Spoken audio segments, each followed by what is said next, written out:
আসসালামু আলাইকুম রহমতুল্লাহি ওবরকাতুহু। সম্মানিত দর্শক, ডক্টর মোহাম্মদ ইউনূসের যে লন্ডন সফর, সেই লন্ডন সফরের অনেকগুলো বিষয় নিয়ে বাংলাদেশে আলোচনা সমালোচনা রীতিমতো তুঙ্গে। বিভিন্নজন বিভিন্নভাবে বিষয়টি বিশ্লেষণ করার চেষ্টা করছেন। পবিত্র ঈদুল আজহার পর সেনাপ্রধানের সঙ্গে তার যে বৈঠক এবং সস্ত্রীক সেনাপ্রধান যেভাবে তার সঙ্গে দেখা করেছেন এবং তাদের দুজনের মধ্যে যে বডি ল্যাঙ্গুয়েজ, সেখানে স্পষ্টতই বোঝা যাচ্ছে যে বরফ গলেছে। ডক্টর মোহাম্মদ ইউনূস যেভাবে হেসেছেন, তারপরে সেনাপ্রধান যেভাবে তার যে খুশি, সেই খুশির তিনি চেপে রাখতে পারেননি। তাতে মনে হয়েছিল যে গত কয়েক মাসে সেনাপ্রধান এবং ডক্টর মোহাম্মদ ইউনূসের মধ্যে যে দূরত্ব তৈরি হয়েছিল, সেটা এই পবিত্র ঈদুল আজহার এই সময়টিতে কেটে গেছে এবং এর পেছনে নানা রকম আন্তর্জাতিক চাপ, সেটা ইউনূস সাহেবের উপরও হতে পারে, সেনাপ্রধানের উপর হতে পারে, যা হোক, যার প্রেক্ষিতে তাদের মধ্যে একটা সৌহার্দ্যপূর্ণ সাক্ষাৎকার হয়েছে।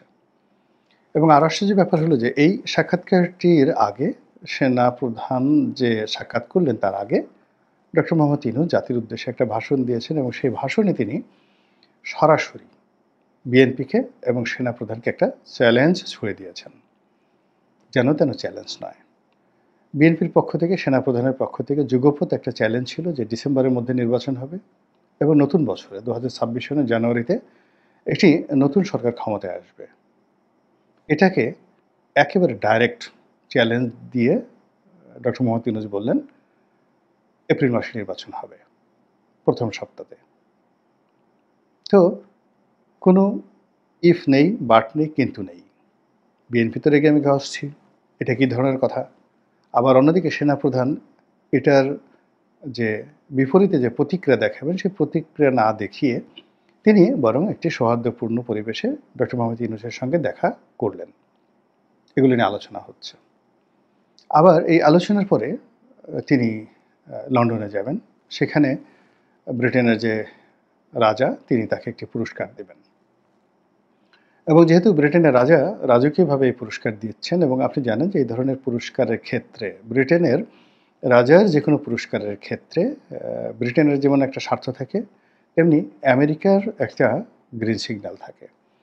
আমেরিকা কোনো একটি মানুষকে যখন সমর্থন করতে চায়, বড় করতে চায়, তখন তারা ৩-৪টি দেশ দিয়ে এই কাজটি করায়। প্রথমত ইংল্যান্ডকে দিয়ে তারা একটা অ্যাক্রেডিটেশন দেয়, রাজাকে দিয়ে, যেটি আব্বাসীয় খেলাফতের সময় সেই খলিফার দরবার থেকে হতো। তো এমনি আমেরিকা যা চায় সেটাকে সিল্ড করার জন্য, সিলমোহর লাগানোর জন্য তারা ব্রিটেনের যে রাজপরিবার, সেই রাজপরিবারকে ব্যবহার করে।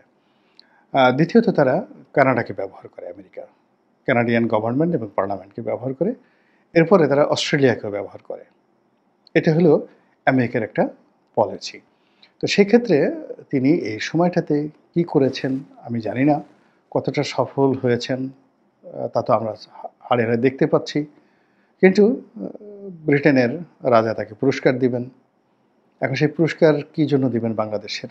মানে ডক্টর মোহাম্মদ ইউনূসের ক্ষুদ্র ঋণের জন্য, 3G থিওরির জন্য, নাকি তিনি বাংলাদেশে একটা সফল গণবিপ্লব ঘটিয়েছেন এবং একটি বিপ্লবী সরকারের নেতৃত্ব দিয়ে 10 মাস এই সরকারটাকে চালিয়ে নিচ্ছেন, এই সফলতার জন্য? আমরা কিচ্ছু জানি না। কিন্তু যেটা আন্দাজ করতে পারি সেটি হলো এই যে তাকে একটা পুরস্কার দেওয়া হচ্ছে, সারা পৃথিবীর গণমাধ্যমে এটি প্রকাশিত হবে, বিবিসি দৌড় দেবে, CNN দৌড় দেবে, ইকোনমিস্ট এগিয়ে আসবে, তারপর অন্যান্য যে সকল আরও বিখ্যাত পত্রিকা রয়েছে, আল জাজিরা তার পিছনে ছুটবে। এবং এটাই আমেরিকা চাচ্ছে এবং ডক্টর মোহাম্মদ ইউনূস চাচ্ছেন। এবং ডক্টর মোহাম্মদ ইউনূস মেন্টালি তিনি বাংলাদেশের সাংবাদিকদেরকে সাংবাদিকই মনে করেন না। এদের সাথে কথা বলা তার রুচিতে বাধে। এই জন্য তার যদি কোনো কথাবার্তা বলতে হয়, তিনি সবসময় আন্তর্জাতিক গণমাধ্যমে কথা বলতে অভ্যস্ত এবং ওটাকে তিনি মেনে নেন। এমনকি শেখ হাসিনা তার বিরুদ্ধে বাংলাদেশে এত কিছু বলেছেন, তিনি কখনো কোনো সাংবাদিকের কাছে বলেননি যে আমাকে নিয়ে 2 কলম লিখো, বা তার যে মিডিয়া সেল, সেই মিডিয়া সেল বাংলাদেশের কোনো সংবাদপত্রের সঙ্গে ওইভাবে যোগাযোগ করার চেয়ে তারা বরং আন্তর্জাতিক গণমাধ্যমের সঙ্গে যোগাযোগ রক্ষা করেছেন। তো এই যে ডক্টর মোহাম্মদ ইউনূসের আন্তর্জাতিকতা, মানে তিনি যদি বিদেশের মাটিতে বসে এক কাপ চাও খান, এটি বাংলাদেশে ঘি পোলাও এসে তার কাছে উপাদেয়। তিনি যদি হোয়াইট হাউসের একজন অধস্তন কর্মকর্তা, তার সঙ্গে তিনি বৈঠক করেন কোনো একটা ক্যাফেটেরিয়াতে বসে, ওটা তার কাছে এতটা গুরুত্বপূর্ণ যে বাংলাদেশের যে কোনো রাজনৈতিক দলের হর্তাকর্তার সঙ্গে তার বৈঠক এসছে, ওটাকে তিনি গুরুত্বপূর্ণ মনে করেন। তো সেই যে আন্তর্জাতিক যে লবি তার রয়েছে, সেই লবির ক্ষেত্রে যদি আপনি বিচার করেন, বিশ্লেষণ করেন, তাহলে একমাত্র আওয়ামী লীগের সেই আন্তর্জাতিক লবিটা রয়েছে, যারা ডক্টর মোহাম্মদ ইউনূসের সঙ্গে ইন পার্সন যোগাযোগ রক্ষা করতে পারে। সেই প্রসঙ্গে পরে আসবো, তার আগে যেটা বলে নিই সেটা হলো তিনি যে লন্ডন যাবেন, লন্ডন যাওয়ার পরে তার সঙ্গে তারেক রহমান সাহেবের একটা বৈঠক হতে পারে, এটি নিয়ে সবাই ইমাজিন করছেন। এটার কোনো সত্যতা নেই, এটার কোনো বাস্তবতা নেই। বিএনপির পক্ষ থেকে কিছু বলা হয়নি, ডক্টর মোহাম্মদ ইউনূসের পক্ষ থেকে কিছু বলা হয়নি, কিন্তু আমরা আশা করছি। ফলে আমরা বানিয়ে বানিয়ে নানা রকম কাব্য তৈরি করছি, শিল্প সাহিত্য তৈরি করছি যে ডক্টর মোহাম্মদ ইউনূসের সাথে তারেক রহমান সাহেবের একটা বৈঠক হবে, তারপরে বিশাল কিছু একটা হবে। এটা জাস্ট আমাদের একটা কল্পনা, কিন্তু এটা আদৌ হবে কি হবে না এটা আমরা কিচ্ছু জানি না, এবং হওয়ার সম্ভাবনা চাইতে না হওয়ার সম্ভাবনাটা খুব বেশি। এই গেল ডক্টর মোহাম্মদ ইউনূস ভার্সেস তারেক রহমান। কিন্তু যেটি আমরা কল্পনা করিনি, আমাদের মস্তিষ্কে যেটা আসেনি, সেটি হলো শেখ হাসিনার বোনের মেয়ে, ব্রিটিশ সংসদ সদস্য, প্রায় 4 বার যিনি এমপি হয়েছেন, এবং ব্রিটিশ সরকারের একজন গুরুত্বপূর্ণ মন্ত্রী ছিলেন, খুবই গুরুত্বপূর্ণ মন্ত্রী ছিলেন, এবং বর্তমান যিনি প্রধানমন্ত্রী রয়েছেন তার খুব ঘনিষ্ঠ বন্ধু, সেই টিউলিপ সিদ্দিকী নাটকীয়ভাবে, ড্রামাটিক্যালি একটা চিঠি লিখেছেন ডক্টর মোহাম্মদ ইউনূসকে। চিঠির ভাষা খুবই চাতুর্যপূর্ণ, খুবই প্রফেশনাল, এবং এই চিঠিটি ডক্টর মোহাম্মদ ইউনূসের জন্য একটা লায়াবিলিটিস হয়ে পড়েছে, ইতিবাচক এবং নেতিবাচক অর্থে। নেতিবাচক হলো যে চিঠিতে টিউলিপ সিদ্দিকী তাকে একবারও অন্তর্বর্তীকালীন সরকারের চিফ অ্যাডভাইজার বা রাষ্ট্রপ্রধান বা সরকার প্রধান কোনো কিছু সম্বোধন করেননি। তার কাছে যে সকল অভিযোগ করেছেন, যে সকল কথাবার্তা বলেছেন, তাতে ডক্টর মোহাম্মদ ইউনূসের যে কর্মকাণ্ড, তার সরকারের কর্মকাণ্ডকে তিনি চ্যালেঞ্জ করে দিয়েছেন। তো এই চিঠির ভাষা তার জন্য অবমাননাকর। এই গেল এক। দ্বিতীয়ত, তিনি এই চিঠিটি লিখেছেন on behalf of British parliament, অর্থাৎ তিনি ব্যক্তি টিউলিপ সিদ্দিকী নন। তিনি সেখানে উল্লেখ করেছেন তার রাজনৈতিক পরিচয়, তিনি বর্তমানে সংসদ সদস্য এবং he is representing the British government and British parliament. তো ব্রিটিশ পার্লামেন্টের একজন member of parliament doctor Mohammad ইউনূসের সঙ্গে সাক্ষাৎ করার জন্য একটা চিঠি লিখেছেন, সেটা যে ভাষায় হোক না কেন, এটা যদি ডক্টর মোহাম্মদ ইউনূস রিফিউজ করেন, এটি ব্রিটিশ জাতির আত্মাভিমানে লাগবে। ব্রিটিশ এবং আমেরিকান তাদের সঙ্গে যারা কাজ করেছেন, মূল ব্যাপার হলো তাদের দেশের যদি আপনি একটা রাস্তার ছোট প্রাণীকে অপমান করেন, সেই অপমানের প্রতিশোধ নেওয়ার জন্য তারা যে কোনো মাটিকে ধুলায় মিশিয়ে দিতে পারে, এবং এটাই তাদের আভিজাত্য। এবং যখন যে রাষ্ট্র ক্ষমতায় থাকে তারা সবসময় এইভাবে তাদের আভিজাত্য তারা ফুটিয়ে তোলে। যেমন দেখা গেল মুসলমানরা খুব যখন ক্ষমতাধর, তখন হাজ্জাজ বিন ইউসুফের একটা চিঠির মর্যাদা দেয়নি সিন্ধু রাজ দাহির, এই জন্য তিনি সিন্ধু দখল করে নিয়ে গেলেন। আবার দেখা গেল যে গজনীর সুলতান মাহমুদ, তো তিনি ভারত আক্রমণ করেন একের পর এক। তো এর পিছনে দেখা গেল যে তার কথা কেউ মানেনি। তো এরকম অসংখ্য ঘটনা রয়ে গেছে। তো সেইভাবে ব্রিটিশ আমেরিকানরা এখন মনে করে they are the Lord of the Rings, তারা সারা পৃথিবী শাসন করছেন। তো কাজেই তাদের যে কোনো একটা নাগরিক, এমপি তো দূরের কথা, মন্ত্রী তো দূরের কথা, যে কোনো একটা নাগরিক তাকে কোনো একটি রাষ্ট্র যদি অপমান করে, কষ্ট দেয়, তাহলে সেই রাষ্ট্রের বিরুদ্ধে তারা রীতিমতো যুদ্ধ ঘোষণা করে। তো সেই দিক থেকে টিউলিপ সিদ্দিকী যে চিঠিটা লিখেছেন, এটিকে ডক্টর মোহাম্মদ ইউনূস কীভাবে মূল্যায়ন করবে, তার উপর ব্রিটিশ সরকারের সঙ্গে তার সম্পর্ক নির্ভর করবে। এইরকম একটা কূটনৈতিক জটিলতায় টিউলিপ সিদ্দিকী তাকে ফেলে দিয়েছেন, এবং সেটি নিয়ে এখন আলোচনা হচ্ছে। তো কই বিএনপির সঙ্গে আলোচনা হবে সেটা বাদ দিয়ে এখন টিউলিপ সিদ্দিকের সঙ্গে আলোচনা হবে, কি হবে না ইত্যাদি নিয়ে কথাবার্তা হচ্ছে। অর্থাৎ ঘুরে ফিরে আমরা আওয়ামী লীগকে, টিউলিপ সিদ্দিকী, ডক্টর মোহাম্মদ ইউনূসকে আবার একই সমীকরণে আনতে বাধ্য হচ্ছি। এবং ডক্টর মোহাম্মদ ইউনূসের যারা কঠোর সমর্থক, তারা নানা রকম ব্যঙ্গ করছেন। টিউলিপ সিদ্দিকী যদি তার কাছে পা ধরে মাপ চায়, কান ধরে উঠা বসা করে তার নামে, মানে ডক্টর মোহাম্মদ ইউনূসের সামনে। তো এইরকম কথাবার্তা বলা হচ্ছে, কিন্তু যেভাবেই আপনি বলেন না কেন আলোচনাটা তারেক রহমান ভার্সেস ডক্টর মোহাম্মদ ইউনূস এখান থেকে সরে গিয়ে tulip Siddiqui versus doctor Mohammad Yunus হয়ে গেছে। This is one. Second thing হলো,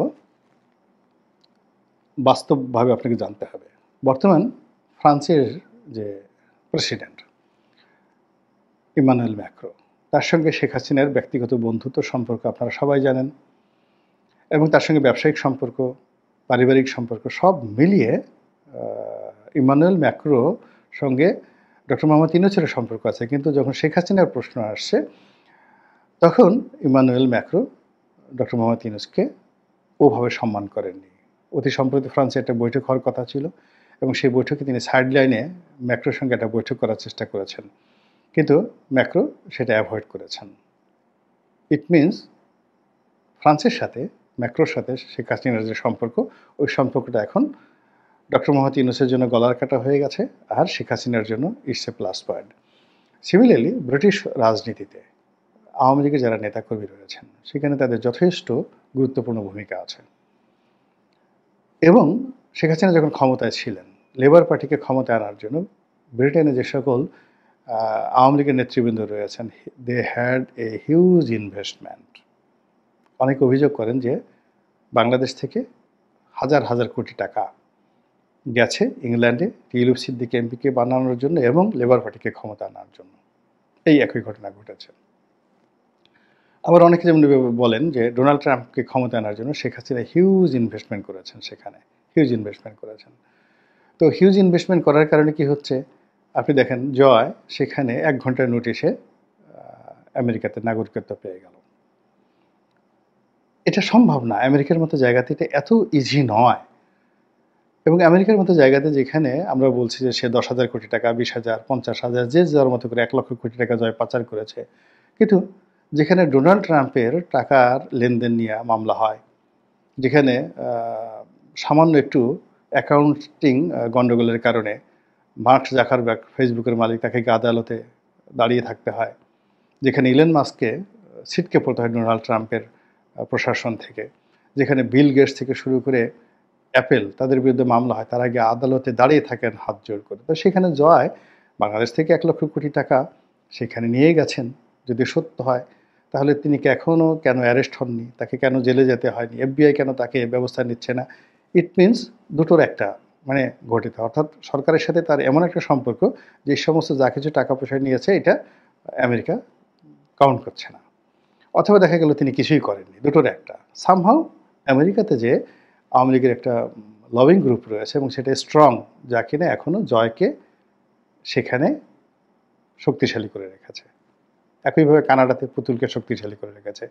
অনেক কথা বলা হচ্ছে কানাডাতে এত টাকা পাচার করছে ইত্যাদি ইত্যাদি, কিন্তু পুতুলের বিরুদ্ধে কোনো ব্যবস্থা তো হয়ই নাই, উল্টো তাকে WHO-তে একটা বড় পদে দেওয়া হয়ে গেল।